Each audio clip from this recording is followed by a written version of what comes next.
ಕಾಂಗ್ರೆಸ್ ಆಯಿತು, ಈಗ ಜೆಡಿಎಸ್ ಶಾಸಕರುಗಳಿಂದಲೂ ಕೂಡ ರೆಸಾರ್ಟ್ ಪಾಲಿಟಿಕ್ಸ್ ಶುರುವಾಗಿದೆ. ಹೌದು, ದೇವನಹಳ್ಳಿಯಲ್ಲಿ ಹೋಟೆಲ್ ಅನ್ನ ಬುಕ್ ಮಾಡಿದೆ ಜೆಡಿಎಸ್ ಪಕ್ಷ.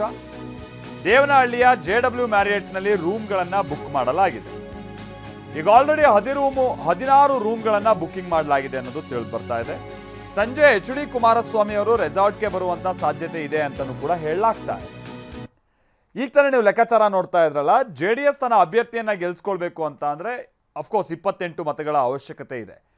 ಅವ್ರ ಬಳಿ ಇರುವಂಥ ಮತಗಳು ಸೇರಿದಾಗೆ ಬಿಜೆಪಿಯ ಹೆಚ್ಚುವರಿ ಮತಗಳನ್ನು ಕೂಡ ಲೆಕ್ಕ ಹಾಕಿದ್ರು ಹತ್ತತ್ರ 26 ಆಗುತ್ತೆ. ಈ ಕಾರಣಕ್ಕಾಗಿಯೇ ಹೆಚ್ಚುವರಿಯಾಗಿ ಕೆಲ ಮತಗಳನ್ನು ಸೆಳೆಯುವಂಥ ನಿಟ್ಟಿನಲ್ಲಿ JDS ಪ್ರಯತ್ನವನ್ನು ಪಡ್ತಾ ಇದೆ ಅನ್ನುವಂಥದ್ದು ಕಾಂಗ್ರೆಸ್ಗಿರುವಂಥ ಗುಮಾನಿ.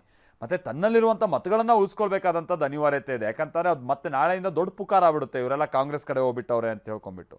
ಹಾಗಾಗಿ ವಿಶ್ವಾಸದಲ್ಲಿ ಇಟ್ಕೊಳ್ಬೇಕಾದಂಥದ್ದು ಅನಿವಾರ್ಯತೆ. ಇದು ಪಕ್ಷದ ಅಳಿವು ಉಳಿವಿನ ಪ್ರಶ್ನೆ. ಆ ಕಾರಣಕ್ಕಾಗಿ ಹಾಗಾಗಿನೇ ಈ ಪ್ರಯತ್ನಗಳೀಗ ನಡೀತಾ ಇದೆ.